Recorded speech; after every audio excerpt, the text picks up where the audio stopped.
Hi, Joe Mangum here with the Strategic Agent, and I am thrilled to be bringing you an interview with my mentor and a fantastic team leader, Jodi Tate. Yeah. Hey, everybody, it is Joe here, and I have the great privilege of getting to bring you some of the wisdoms of Jodi Tate. And let me give you a little background. I really honestly believe what I'm about to say, that I would not be what I'm doing today, had it not been for Jodi Tate.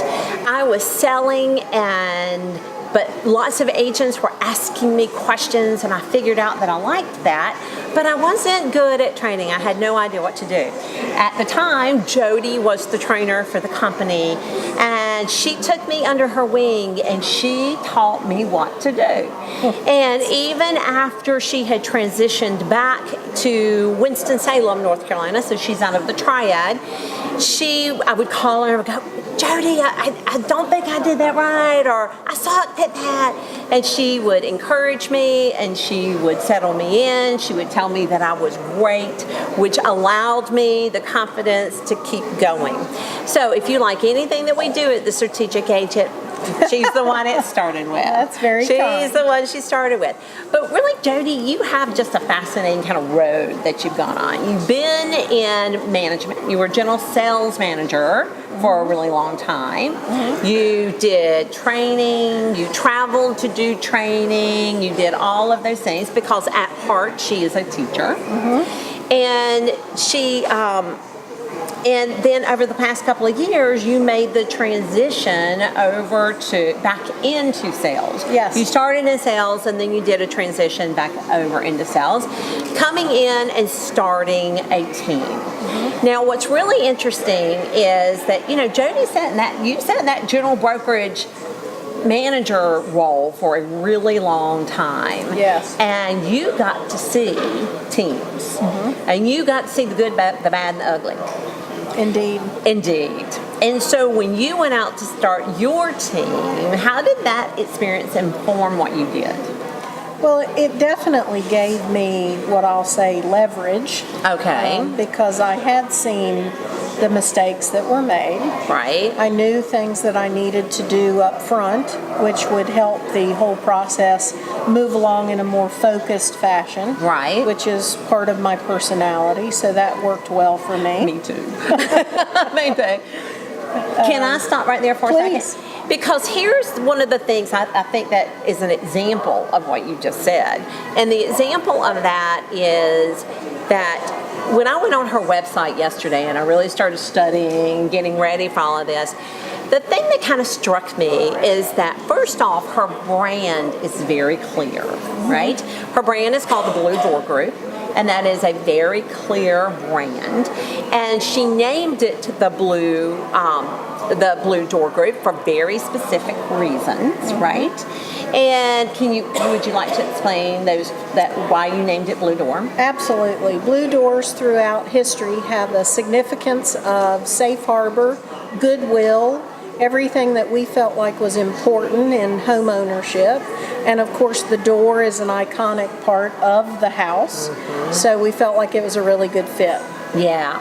And then she took that and she identified what she's bringing to the client. Mm-hmm. And you have 3 things that are the hallmark of your brand. Mm-hmm. Would you like to talk about those?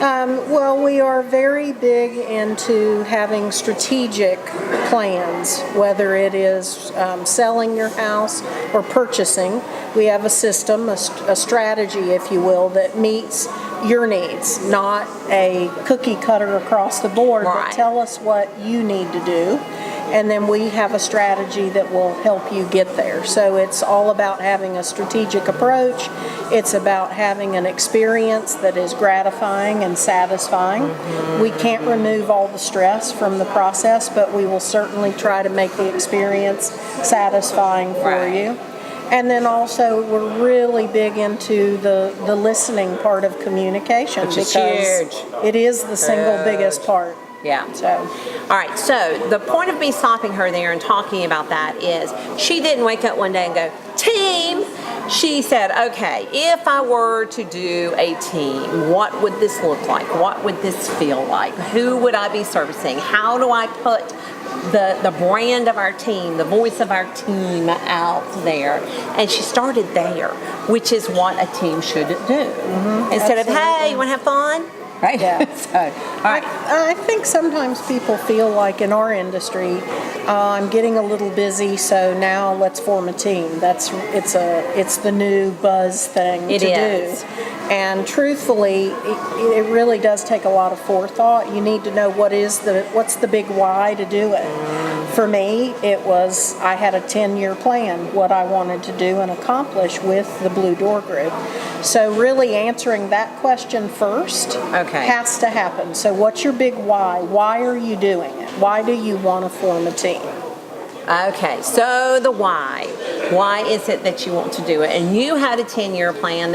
I'm going to retire in 10 years, or I'm going to be out. I'm going to be living in who knows where. Wherever. In 10 years. And so I need to create what am I trying to accomplish? And I would suspect that why is what drives your everyday activity. It drives your behavior. It drives your why you get up and do things you don't want to do. That's right. Okay. Well, without that vision, you don't know where you're going, and that goes right back to that strategy. What's the strategy? If you don't know what that is, you're not going to get there. So what are some other things you think people ought to think about before they come into a team? I would say before you form a team, very specifically, in my opinion, if you are an individual and you've reached that 40 transactions a year mark. Okay, so that's the line. You're probably getting to a point where you need some assistance. Okay. And then your first hire should be an administrative assistant. That's the single. A lot of people will say, oh, I need a buyer's agent. Really, you don't. You need a good administrative assistant to help you with a lot of the back office stuff that we get bogged down with. The $15 an hour work. That's right. That we usually are doing that needs to get placed off. It's not money-making work. That's right. You need to do the money-making work. Okay. So get that first admin person in. I prefer licensed. I only bring on licensed people. Okay. Because then if that person needs to take a phone call or help with something, they can do that because they are licensed. Right. So the admin person is the very first hire, and then once you start to get that system smoothed out, then you bring on that buyer's agent. That's the next one. Okay, and then you start doing on the buyer's agent. That's right. But to bring on a buyer's agent, you've got to have enough leads coming through your funnel in order to feed them. That's it, because my role as the group leader is not just about, the day-to-day vision or going out and listing houses. It's about lead generation. It's business. How am I going to generate more business for the team to go out and accomplish the goals that we all have? Each one of my team members sets their goals and does a business plan. How many team members do you have? We have 8 on the team. Okay. All right. So 5 of us out in the field working every day. Right. And then 3 that do marketing and contract coordination. And then I have a GC, a general contractor, that's also on the team that's a licensed broker. He handles inspections, measuring, a lot of that part that's a little bit different for our group. Love that. That's right. That's really good. Absolutely. Okay, so even though you're concentrating on lead generation and motivating the group to get their own stuff too, right? Oh, absolutely. Right. Even though you're doing that, what you also are doing is you've got to do the team lead stuff. But you do have administrators to do that, but you're still the team lead. Yeah. Okay. So that's another misnomer about teams is not only I do have people that do general operations tasks every day, but I also have to be the person to because you're running a company. Right. So you're running a company affiliated maybe under a roof, a bigger roof. Right. But you're still there. Right. So you have to stay focused on making sure that every part is working properly, even though everybody has specific job descriptions. And that's a big thing. You need to have written job descriptions. so that people know. What to do. Yes, we cross-train to make sure that people can fill in. But we have a very specific sort of system in place, and if you're going to do a lot of business as a team, you have got to have good systems in place. Without them, you're not going to close hundreds of transactions. Yes, so this is what I see all the time. I get calls from people saying, Joe, I need coaching. Okay, so tell me what's going on. Well, I've been really, really good at real estate, and now I brought on a buyer's agent. And I got to keep working because that's my livelihood, that's how I keep things going, and I don't not quite sure what to do here. I don't know how to train them, and they're sitting there waiting for me to feed them, right? And, and I always think to myself, okay, there needs to be some kind of, before you become a buyer's agent, here are the questions you need to ask, right? Absolutely. How much lead generation are you expecting of me? How much should I be expecting of you? And be very clear about that. Absolutely. Well, you and I talked a little bit ago about you really need to have a team agreement that everyone signs with expectations. What is it that you're going to do, and how this is all going to look and work together, because without that, this marriage, this team that we're forming isn't going to function. No. It will be very dysfunctional. It will be very dysfunctional. That's right. All right, so a team agreement. Okay. And in that team agreement, you and I talked a little bit about this. In that team agreement, do you have an exit plan? Absolutely. Okay, so what happens when they want to leave, or you want them to leave? What does that look like, and how do they go? Well, we make a real effort up front to make sure that in that team agreement, that exit strategy is very clear and everyone understands it. Right. And in that exit strategy, we deal with things like, if you brought in a piece of business, what happens to that piece of business if you leave? Right. If you, have a contract pending, what happens if you leave? So we deal with very specific items that I feel like I learned in management. These are things when someone would leave, what all did we need to make sure was taken care of? So I make sure in my team agreement that this exit strategy is happening. And we have had one situation where we lost a team member. It was very amicable. He is still with our company. We get along great. And that exit strategy worked like a charm, because there was no he said, she said. It was just real clean. See, that's the thing. I hear from people all the time these horror stories of a team member, but he said, well, I told them verbal communication does not work. Let me just, when it comes to disputes, people hear what they want to hear, you hear what you want to hear. That's right. It has to be laid out. Yeah. All right, so what other things do you believe that people need to know? Yes, I just kicked the tripod, by the way. In case you just saw it go like that, that was me. Yeah. So we talked about job descriptions. We talked about team agreements. We Exit talked about plans. exit plans. Yeah. I would say in setting up your compensation structure, that's also something else you need to think about. Yeah. If you're bringing on team members to help service business and that they're going to generate their own, we have a different structure for leads that we provide versus leads they provide. Right. So they are incented to generate their own leads. Leads, because they make more money. That's right. So, yeah. This idea, this thought just popped in my head, and I know I'm about to turn a curve here and take you on another little side road. But that is, I've known you for a lot of years, and you have a very specific way you think business should be done. There's a right and there's a wrong. And how do you get a team member to absorb your way of doing business, to represent your brand? What is that process like? I mean, I'm fortunate that most of the people that I have on my team I've worked with now for a lot of years, but I think that it's all about setting expectations up front. So if everyone understands, and of course a part of that is that as a team leader you have to be able to communicate your vision. You got to, Okay. people need to know. And what your it is. value system. Exactly. Okay. And everybody on my team knows that making a mistake is going to happen. I've never had an issue with that. Not trying. Hiding it or not trying to fix it and fix it. That's a big issue with me. And Yeah. also I think, I expect excellence. Yeah.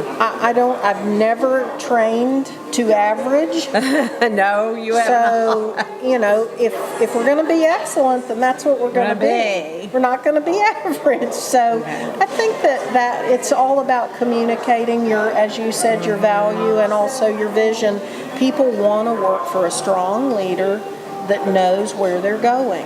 They'll follow you if they think you know where you're going. Hello, did you just hear that? People want to work for a strong leader who knows where they're going. Yeah. That is huge.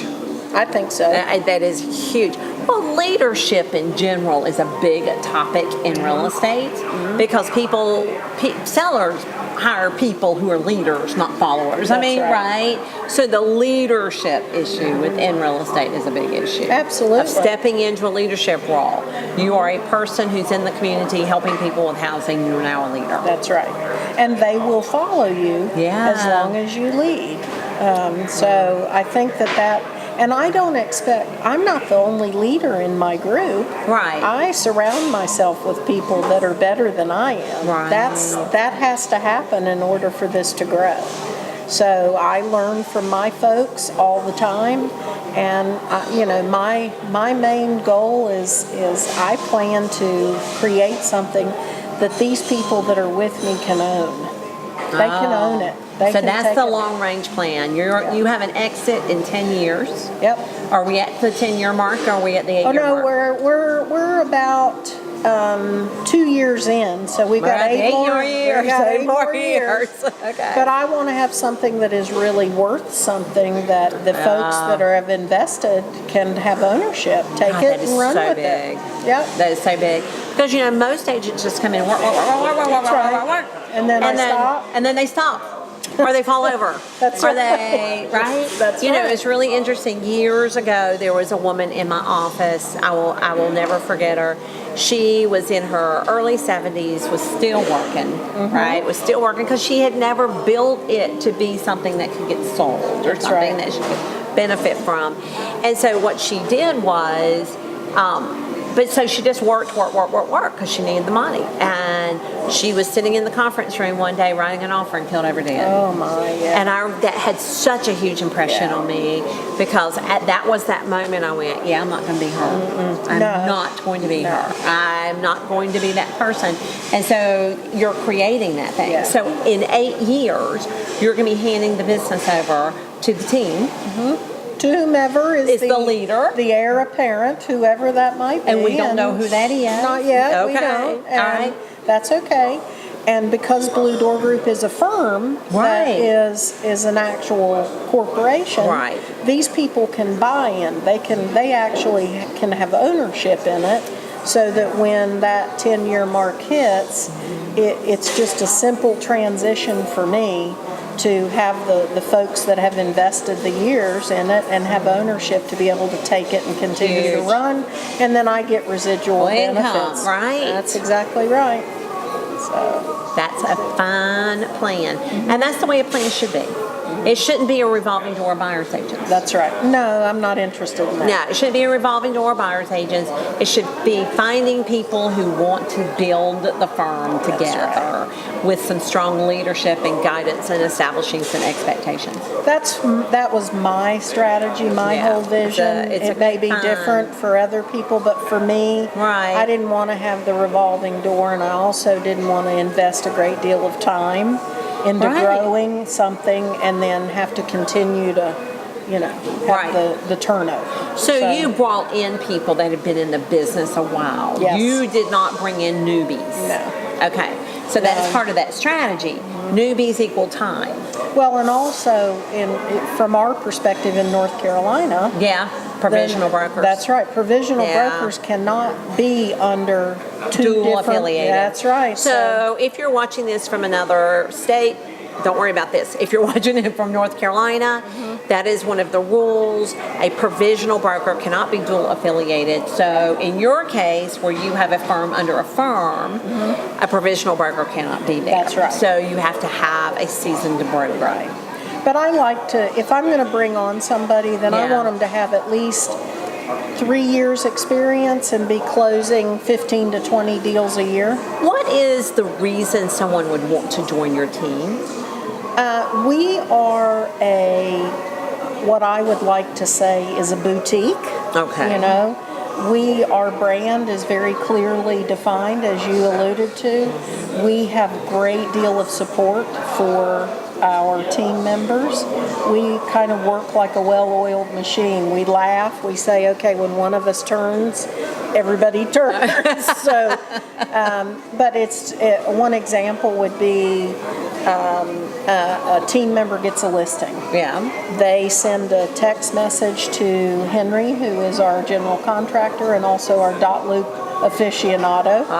Henry yay. sets up the listing loop for them. Okay. Everything is ready to go for them. Paperwork, everything's done. Henry goes out and measures the house, puts the measurements in the loop. Right. They go out, they start working the listing. So we have these systems all in place and do a great deal of support that they would have to do on So their they own. can sell, which That's is what exactly they are right. supposed to be doing, Yep. is selling. Yep. So everything is set up so that the people in the field go do what they do best.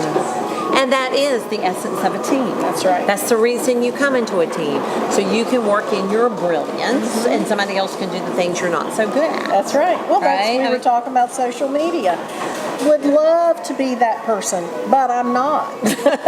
So there's somebody else who That's does right. that. There's somebody else that does that Uh-huh. because it's critical. Yeah. You got to have that. Yeah. So, yeah. Well, that's your brilliance is talking to people, Well, and educating sellers, and and educating. hopefully surrounding myself with people more brilliant than I am. She and I used to work for a guy who always used to say that his strength is he surrounds himself with people more brilliant than he That's is. right. And that was his success. That's right. So any last words of wisdom to somebody who's thinking about starting a team? I would say take a deep breath. Sit down with your pad of paper if you're old school. Write down the answer to what's your big why. Got What's it. your vision? Why am I doing it? What do I want my team to look like? Know what that is first. Okay. Before you ever hire or bring on anyone, you gotta do that first. And then you start to bring on and attract talent to your group. And you really can't attract talent without that. That's right. That's the honey for the bees. That's exactly right. Okay. Yeah. All right, Cole. For sure. Thank you. You're welcome. Oh, I so appreciate it.